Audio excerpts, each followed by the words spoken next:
I had always wanted to drive across the country, so when the opportunity arose, I eagerly packed my old sedan and set off on Route 50, known as the loneliest road in America.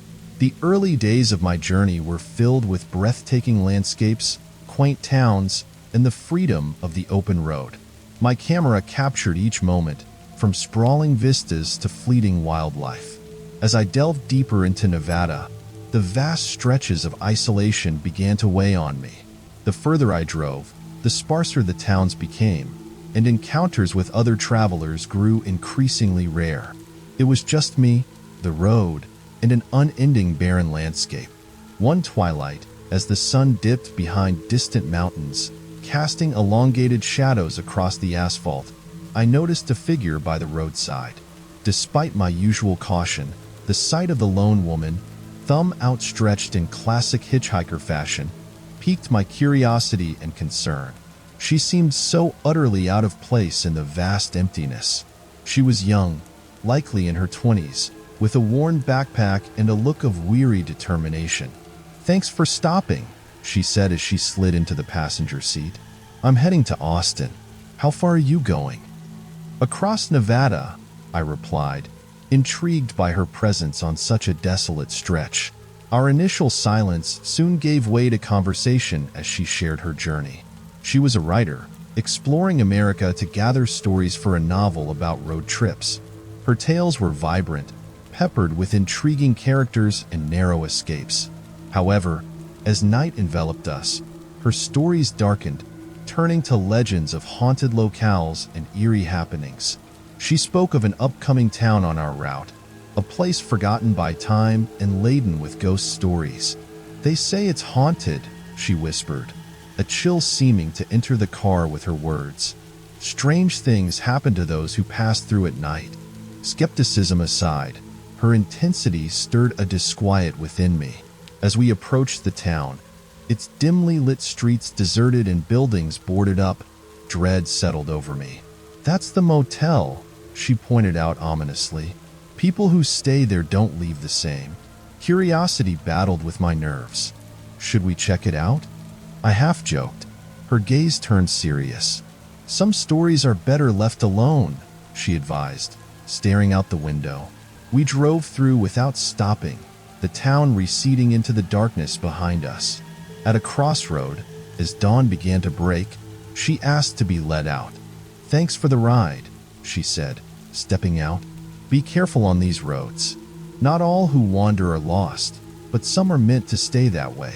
She disappeared into the mist, and as I resumed my drive, a glance in the rearview mirror revealed nothing but the empty road where she had been moments before. Feeling unsettled, I pulled over to collect my thoughts and noticed something odd on the passenger seat.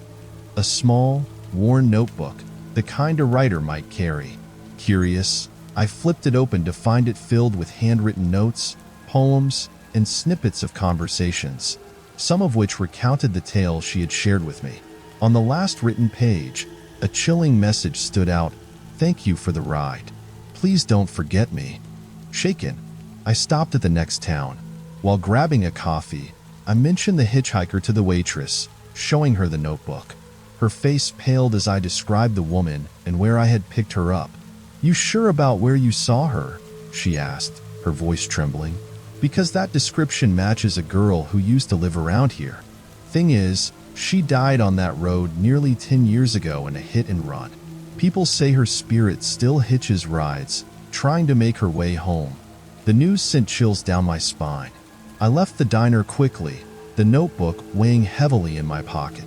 As I drove out of that town, the morning light did nothing to dispel the heaviness that had settled inside me. I tried to focus on the road ahead, but my thoughts kept drifting back to the notebook she left behind. Against my better judgment, I pulled over and retrieved it from the glove compartment. Flipping through it again, I noticed something new. A folded paper tucked between the pages. It was a map, crudely drawn, marking several spots along Route 50, each accompanied by dates that coincidentally matched the days I had been on the road. The realization sent a shiver down my spine. Had she been guiding me without my knowledge? Was I meant to follow this map further? My gaze shifted back to the highway, the endless road now feeling like a labyrinth with no exit, each turn and dip concealing possible secrets laid out by a ghost. Compelled by a mixture of fear and intrigue, I continued driving, the landscape around me blurring into a tapestry of desolate beauty and lurking shadows. Every mile felt like a step deeper into a story that was no longer just mine but ours. As dusk approached, the air grew thick, almost palpable with anticipation. I approached another marked spot on the map. Pulling to the side of the road, I waited, the silence around me oppressive. As the shadows grew longer, a figure slowly materialized at the edge of the road. A silhouette bathed in the fading light, unmistakably her. I watched, frozen in place, as she lifted her hand, pointing further down the road, her other hand clutching a similar notebook to the one she left with me. Then, as suddenly as she appeared, she dissolved into the twilight, leaving behind the echo of her whispered farewell.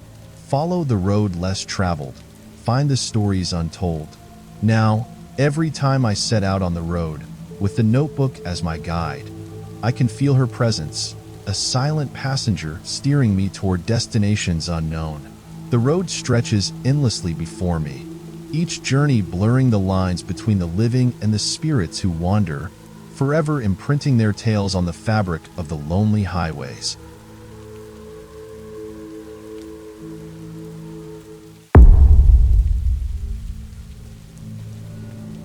Ever since I was a kid, I loved the mystery of unsolved stories and abandoned places. My curiosity only grew as I got older, leading me to plan a road trip to some of the most haunted locations along the East Coast. My journey was well documented, with a blog to share my experiences and a camera to capture the eerie beauty of these forgotten spots.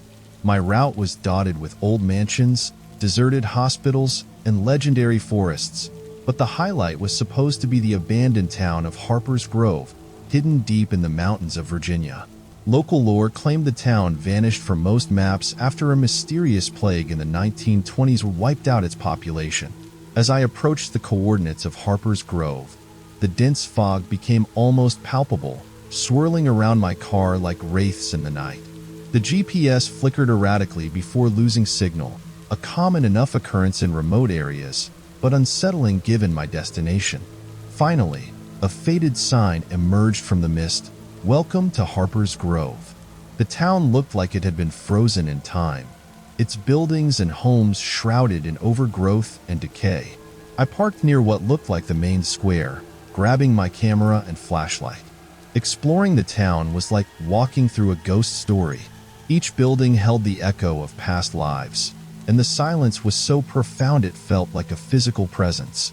I snapped pictures, the flash of my camera briefly illuminating windows like watching eyes. As sunset approached, I decided to head back to my car, but stopped when I heard a soft sound, a child's laughter, faint and fleeting. I turned, scanning the empty square, but saw nothing. The laughter came again, closer this time, sending a chill down my spine. Curiosity overcame my fear, and I followed the sound to a small house on the edge of town. The door creaked ominously as I pushed it open. Inside, the air was thick with dust, and old furniture lay scattered as if the inhabitants had left in a hurry. The laughter echoed again, now seeming to come from a doorway that led down to a basement. Against my better judgment, I descended the steps. The air grew colder with each step, the laughter turning to whispers, words indistinct but urgent. The basement was dark, the only light coming from my flashlight, casting long shadows. Then, my light fell on something unsettling. A circle of old dolls arranged in the center of the room, their eyes seeming to follow me. I stood frozen, the whispers growing louder, when suddenly the dolls' heads turned, their mouths opening as if to scream. I didn't wait to see what came next. I ran, the sound of laughter chasing me as I bolted from the house and back to my car. I drove out of Harper's Grove with no intention of stopping, the road behind me swallowed by the fog, as if the town was eager to erase itself from memory. As the fog cleared and the town faded into the distance, I felt a surge of relief mixed with a nagging sense of unease. When I finally dared to look through my photos, expecting the usual blurs and distortions of a hasty retreat, one image caught my eye, a clear picture of the dolls, their eyes staring out hauntingly. But there was something else, a shadowy figure in the background that hadn't been there before, watching from the doorway. I zoomed in on the figure, trying to make out details in the dim basement light. The figure appeared almost childlike, but its eyes were too knowing, too old. As I stared, the child's image began to distort, its mouth widening into what looked like a silent scream.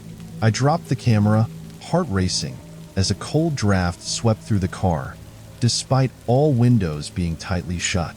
The laughter returned then, no longer distant, but as if it was right beside me in the car.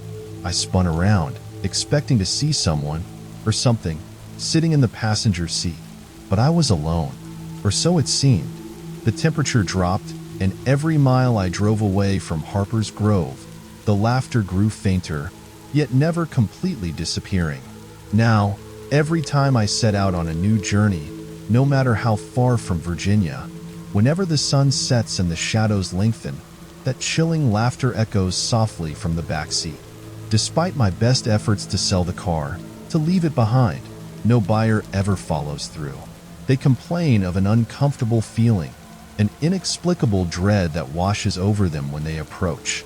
The camera, too, remains untouched. Whenever I try to use it elsewhere, all pictures come out distorted with the same shadowy figure looming in the background, as if the child from Harper's Grove has imprinted itself onto the lens, refusing to be forgotten or ignored. So I drive, haunted by the echoes of that laughter and the ghostly figure that seems tethered to me, a constant reminder that some places are more than just abandoned. They are alive, waiting, and they never truly let you leave.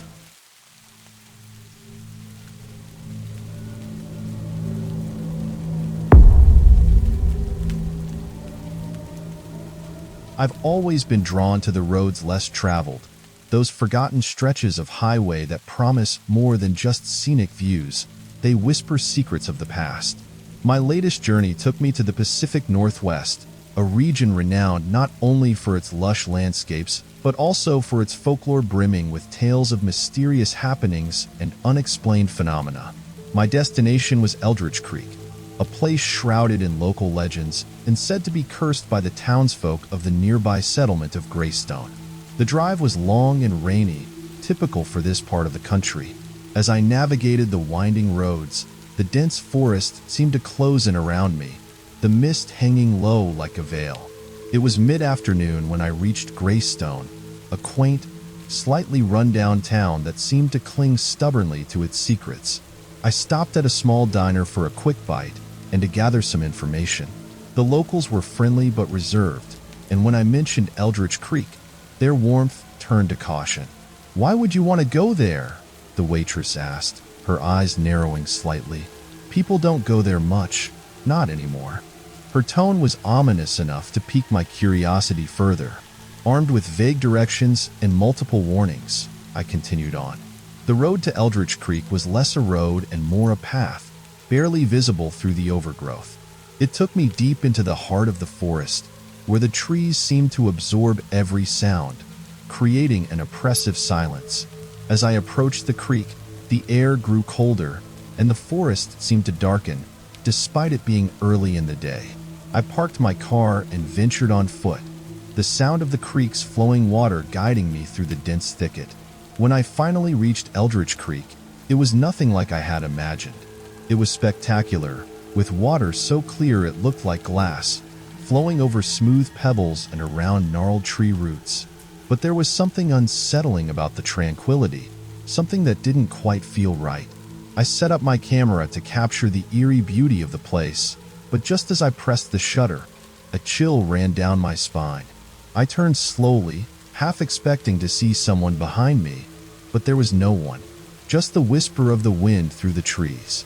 I decided it was time to leave. As I packed up, I heard it, a soft, melodic humming, echoing over the babble of the creek. The sound seemed to come from everywhere and nowhere, and it filled me with an inexplicable sadness. As I hurried back to my car, the humming melody echoing behind me, I felt an inexplicable pull to look back. Against the slowly setting sun, the creek's serene surface flickered strangely, as if reflecting more than just the fading light. I raised my camera for one last photo, the air around me charged with an unspoken warning. When I reviewed the photo later, after I had driven miles away from that haunting place, the image I captured made my heart stop. There in the background, amidst the twisted roots and flowing water, was not just one figure, but many shadowy silhouettes of what appeared to be people, half submerged, reaching towards the surface with outstretched hands, as if trapped beneath the glassy water. The sight sent a cold shiver down my spine, the melody now taking on a mournful, pleading quality in my memory. I realized that the humming wasn't just echoing through the trees. It was a lament, a chorus of voices lost to the creek, perhaps victims of the very curse the townsfolk had whispered about. Sleep became elusive after that, the image of the submerged figures haunting my dreams. Each night, I heard the humming, louder, closer, as if those spectral entities were calling out from the depths of Eldritch Creek, beckoning me to return. Compelled by a mixture of dread and determination, I eventually went back, drawn by the need to understand, or perhaps to prove to myself that it was all just a trick of light and shadow. But as I approached the familiar path leading to the creek, the air grew inexplicably cold, and the path itself seemed altered, overgrown as if trying to hide its secrets.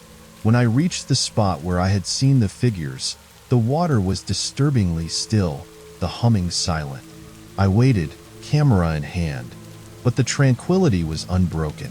Just as I decided to leave, thinking it had indeed been my imagination, the water stirred. A single, clear note rose from the depths, a sound so pure and sad it rooted me to the spot.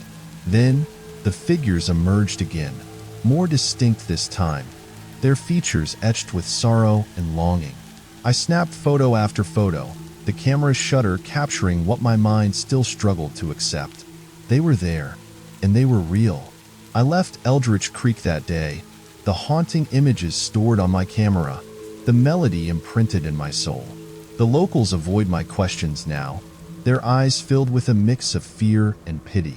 The photos have never developed properly, each one a blurred, indistinct mess except for those showing the figures, which are terrifyingly clear. Now, whenever I pass a body of water, whether a simple pond or a vast lake, I hear that haunting melody, soft and sad. And sometimes, just out of the corner of my eye, I see a shadow beneath the surface, a reminder that some places hold onto their secrets and some spirits are never truly at rest.